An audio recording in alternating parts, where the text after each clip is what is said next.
What if the safest place in an entire country was the most dangerous stand that place ever made?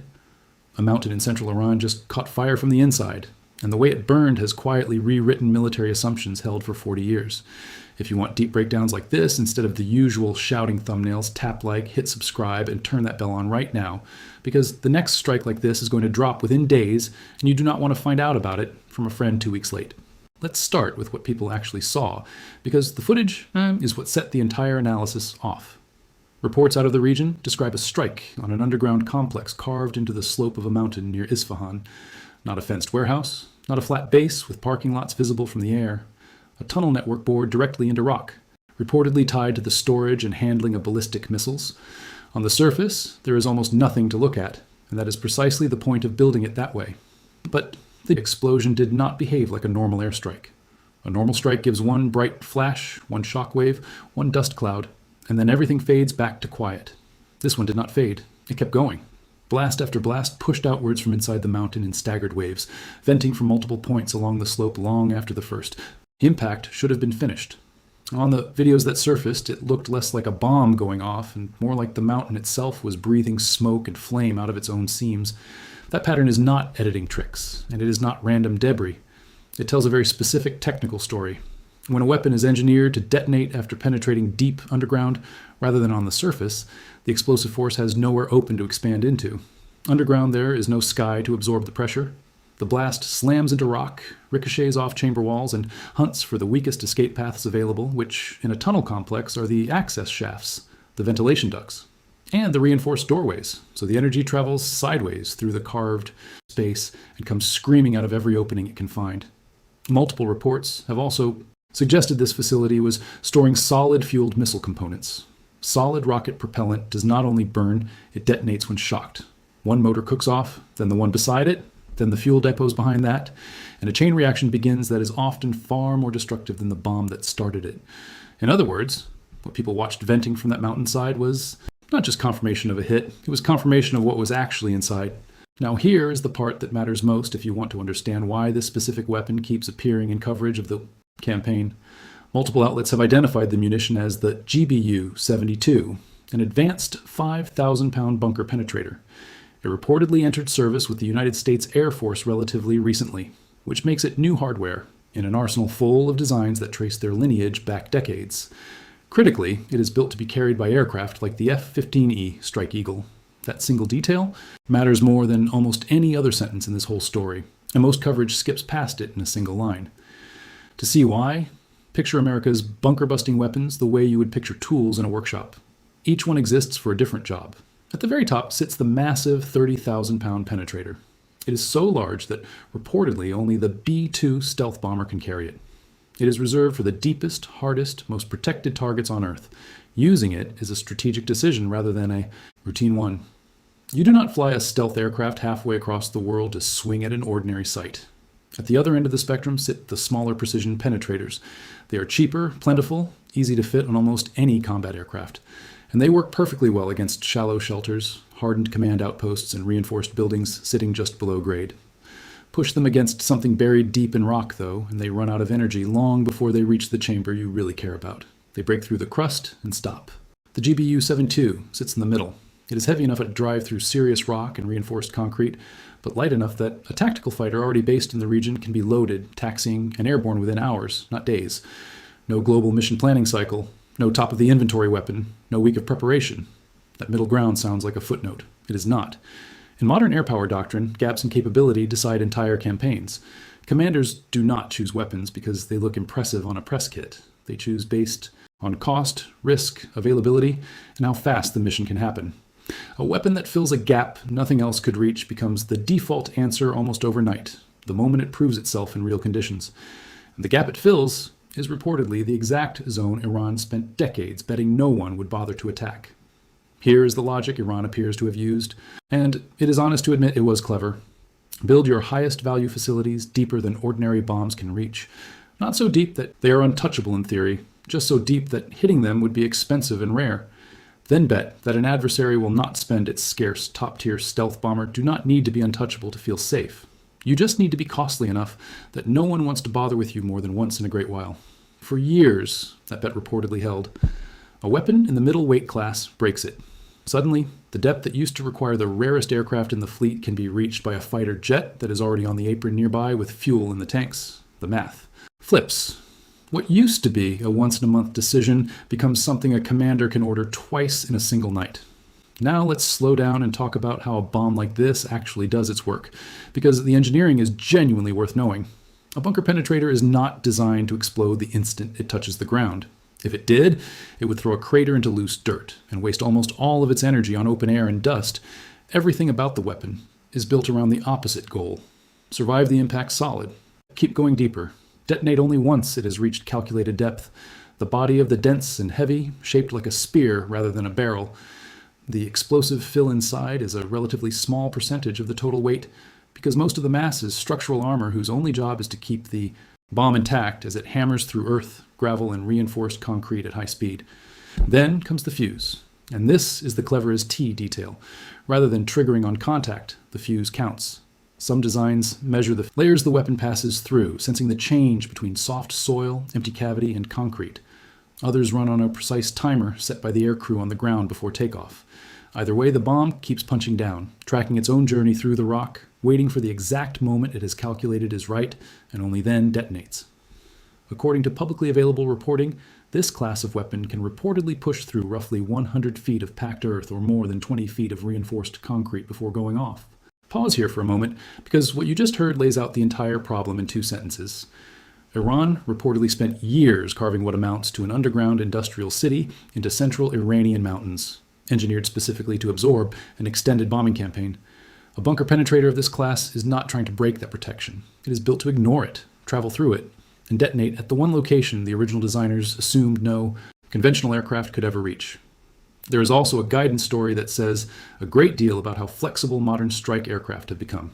This class of weapon can reportedly fly on satellite navigation alone, with coordinates loaded before the jet ever leaves the runway.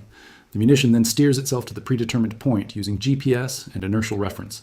It can also be laser guided, with the aircrew painting the target with a steady beam and making live corrections as the bomb falls. And if that laser link gets broken by smoke, dust from an earlier strike, low cloud, or the pilot being forced to break away under threat, the weapon does not go stupid and tumble. It falls back on the last confirmed coordinates it received and continues. That kind of built-in redundancy does not come from a whiteboard daydream. It comes from painful real-world combat lessons where lasers got interrupted, expensive bombs missed, and entire missions got scratched because of a single broken link. In contested airspace, where the pilot may only get one pass before surface-to-air threats force them away, redundancy is often the difference between a target destroyed and a target that needs to be revisited tomorrow. It also helps to lift our eyes for a moment past just this one weapon and look at the wider pattern of the air campaign as a whole, because the GBU-72 cannot be understood in isolation. Reuters-style reporting, satellite analysis, and statements from Western defense departments have sketched out a sequence that, once you see it, becomes impossible to unsee. The earliest phase of the strikes reportedly concentrated on radar installations, surface-to-air missile batteries, and the communications nodes that knit air defense networks together. Blind the eyes, cut the wires, take away the listening layer that makes interception possible. The next phase reportedly shifted toward command and control facilities, the buildings and bunkers where senior officers coordinate regional forces, issue targeting instructions, and pass operational orders down the chain, sever the link between the people making decisions and the units expected to carry them out, and the armed forces quietly stop functioning as a single organism. Navigation, logistics, resupply, none of those work without a network that still connects to its own head. Now the campaign appears to be reaching for the ballistic missile production and storage network itself, the actual offensive capability that gives the country the power to threaten its neighbors at all. That is not a random target list. It reads like a campaign designed in deliberate order, each phase narrowing the options available in the next, steadily walking an opponent toward a moment where a strategic decision becomes unavoidable. Before we go any deeper, do something quick for me right now. Share this video with one friend who keeps arguing about this war without ever understanding the actual mechanics behind it. One share does more for a channel like this than any amount of paid promotion, and it pulls the curtain back for someone who otherwise never sees breakdowns like this one. And now the question Iran appears to be wrestling with behind closed doors. What does it actually want out of this conflict, given every week more of its deterrent infrastructure is reportedly taken off the board? Reports suggest the leadership's priorities include securing resources to rebuild damaged infrastructure and, critically, keeping the true remaining size of the missile stockpile secret from outside observers. That second point is easy to overlook, and it is enormous. If nobody knows exactly how many intact missiles you have left, your deterrent survives even as your arsenal physically shrinks. Uncertainty about your real capability is itself a weapon. It keeps adversaries cautious. It keeps negotiation partners guessing. Publicly, the loudest argument centers on the nuclear program. That is the headline. That is the red line everyone keeps repeating on television. Underneath that argument sits a quieter fight over conventional missiles, and arguably, that quieter fight matters more right now because the missile stockpile is reportedly viewed internally as the insurance policy that makes all the other leverage possible. It protects the nuclear program. It backs up the drone fleets. It gives weight to any threat aimed at shipping through Hormuz. Remove that foundation piece by piece, facility by facility, and almost everything else the leadership is trying to protect becomes more exposed, more fragile, and harder to defend at the bargaining table.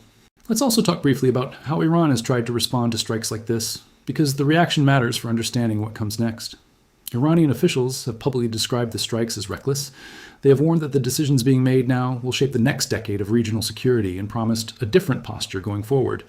That is the rhetoric, and it has an obvious purpose. Underneath the rhetoric is a much harder physical reality. The complexes being hit in central Iran are reportedly tied to the ballistic missile program that has had roughly 4 decades of investment behind it. It is not a side project. It is the centerpiece of the entire deterrent posture.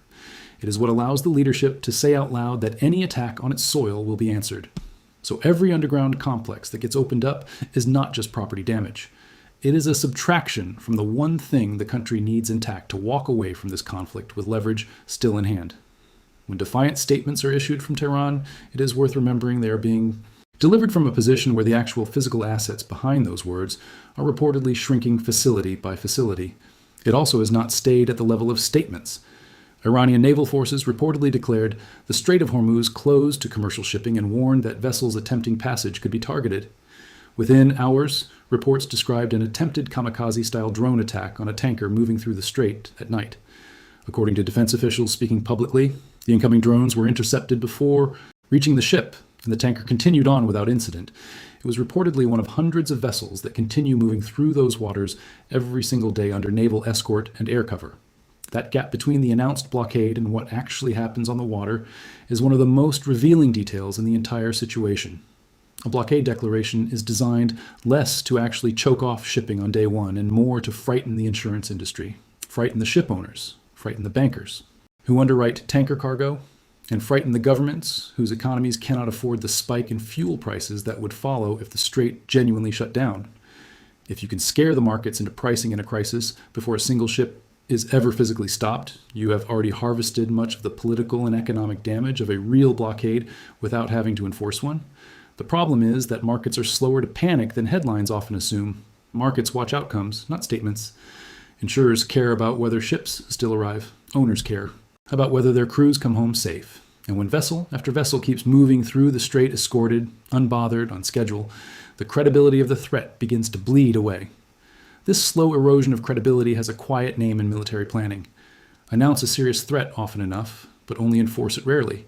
And the threat stops being a threat and starts becoming background noise. And once a threat becomes background noise, it is extremely hard to make anyone afraid of it a second time. That does not mean the underlying risk is gone. One successful attack on the wrong ship could reset the entire equation overnight. But right now, week after week, that reset moment keeps not arriving, and both sides appear to be reading the same signal. It also tells you something important about how carefully escalation is being quietly managed by both parties, even when the public language sounds much louder than reality. Iran appears to be signaling aggression, mostly through drones, missile tests, and theatrical public statements, rather than any direct head-on confrontation with American naval forces at sea. That choice is reported to be entirely deliberate. A surface duel in the Gulf would be badly one-sided, and every serious analyst on both sides understands the arithmetic. Meanwhile, the American response so far has reportedly been described by senior officials as defensive and proportional, focused on shooting down direct threats to commercial shipping and downing the occasional incoming missile, without expanding into a wider campaign.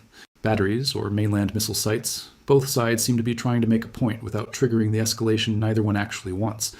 The balance reportedly holds, until a drone gets through a screen it was not supposed to, and then everything changes at once.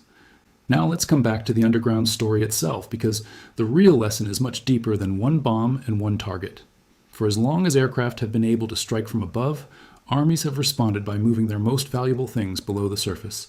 Underground has always meant safe. Deep has always meant permanent. Entire national strategies, entire decades of construction, entire theories of deterrence have been poured into that one belief. The mountains near Isfahan were supposed to be the one place where the old rule continued to apply, where depth itself was the shield. And there are reports suggesting that after every strike, after every visible vent of smoke and flame, missiles have continued to launch from the same region within a day. That detail is the actual evidence that the underground network is doing what it was built to do. The doorways get resealed, the alternate tunnel S get used. The doctrine of multiple entrances and multiple exits is reportedly holding, at least partially, which is precisely why the GBU-72 in particular is now being used much more widely inside the campaign. Hitting a tunnel entrance has always been relatively easy for standard precision weapons. The harder job has always been reaching what sits behind that entrance. To actually end the threat from a given underground complex, you have to get past the doorway, past the access shaft, past the sealed blast doors, and arrive inside the storage chambers, the assembly halls, and the deep sections where the missile components themselves are kept. That is the gap this weapon class is being used to close. Older weapons punched through the door and stopped. The GBU-72 punches through the door, keeps going, and detonates in the room behind it. That is the difference in one pattern worth knowing, because none of this has appeared out of thin air. The modern Penetrator story effectively begins around the Gulf War, when coalition forces discovered they had targets buried under hardened command bunkers that nothing in the inventory could reliably reach. So engineers reportedly took surplus artillery barrels, heavy steel tubes already built to absorb enormous firing stress, filled them with explosive filling, bolted on crude laser guidance kits, and rushed the result into service in weeks rather than years. It was improvised, unglamorous, and it did its job. Every generation since has reportedly followed the same rhythm of escalation. One side digs deeper. The other side builds something that reaches further. Then the digging goes deeper again. It is an arms race measured in feet of compacted rock. What makes this particular moment different is not that the pattern itself is new. It is how fast the gap is reportedly closing, and at exactly the depth that the defending country had been betting was the safe middle zone where no one would want to spend their best weapons. There is also an important psychological layer hiding underneath all of this engineering. When a country builds a deterrent that rests entirely on the belief that its most valuable weapons are unreachable, the moment that belief starts to crack, the deterrent itself begins to crack along the same line. Senior planners in Tehran are reportedly not just watching the footage from Isfahan, they are watching what their regional partners are watching. They are watching what negotiators in distant capitals are watching. Every successful detonation inside a chamber that was supposed to be inviolate sends a quiet signal across the entire strategic community. It says out loud, without anybody having to announce it, that the depth which was supposed to keep the arsenal safe is no longer doing the job. That kind of signal is worth far more than the physical damage of a single explosion. It changes the way other governments calculate risk, the way insurance brokers price exposure, the way allies quietly adjust their posture in private meetings, and the way negotiation teams in third-party capitals understand who is actually running out of options first. The mountain that caught. T-fire on camera is one event. The ripples spreading outward from that one event are a campaign all on their own. Why does the F-15E Strike Eagle keep showing up in coverage of strikes like these? Part of the answer is raw capability. It is a twin-engine strike aircraft designed from the beginning to haul heavy payloads over long distances and still defend itself against modern air defenses in the same mission. It has a two-person crew, one pilot, and one weapons systems officer, which matters enormously on a complex strike where a laser has to be held steady on a specific point of a hillside, and corrections made continuously during the bomb's fall. But the deeper part of the answer is time. When intelligence confirms a high-value target, that confirmation has a short shelf life. Trucks move, equipment gets redistributed, a window opens for a few hours and then slams shut. If your only option is a bomber flying from a distant continent, you may need many hours of mission planning, multiple aerial refuelings, and long transit windows that adversaries can track. If instead you have tactical fighters already parked in the region, armed and fueled, you can be overhead in a small fraction of that time, deliver the weapon, and be gone before anyone on the ground can react in any meaningful way. That speed is reportedly the backbone of how the present campaign is structured. Locate, confirm, strike fast, withdraw, repeat, not overwhelming force everywhere. Precision applied quickly, again and again, to the right spot. Before we close this out, drop one word in the comments that you would use to describe what this strike really exposed. I read every single comment, and the sharpest ones often shape the follow-up breakdown, and your one-word answer tells me how this audience wants the next video framed. So what does the wider picture tell us about what happens next? There is a covert physical campaign reportedly accelerating, taking underground missile infrastructure apart layer by layer. There is a parallel diplomatic track that has reportedly been showing both genuine private movement in some channels and genuine public fracture in official statements at the same time. And there is commercial shipping still moving through the Strait of Hormuz on schedule, day after day, protected by naval forces working quietly to keep that sentence true. Those three things sound contradictory at first glance. They are not. They are simply what sustained pressure looks like from the inside of a government absorbing real damage to its most protected physical assets, with some senior figures quietly wanting a way out and others refusing to admit any way out loud. Conflicts like this rarely end with one dramatic signature moment on television. They end messily with strikes and negotiations running on parallel tracks that constantly contradict each other, with internal factions pulling in opposite directions, with denials issued while convoys are being routed to alternate tunnels, and with statements of defiance issued from capital cities, while engineers at tunnel mouths measure fresh damage to reinforced concrete. It looks chaotic from the outside. It might not be chaotic at all. It might be the visual sound of pressure working, slowly splitting a leadership into camps that no longer agree on what survival even looks like. What happens in the coming days may tell us which camp wins the argument and which way this whole long story finally bends. Hit subscribe right now if you have not already, because the next chapter of this conflict is going to break fast, and this channel is going to walk through every layer of it the moment it happens, strike by strike, statement by statement, until the picture finally becomes clear.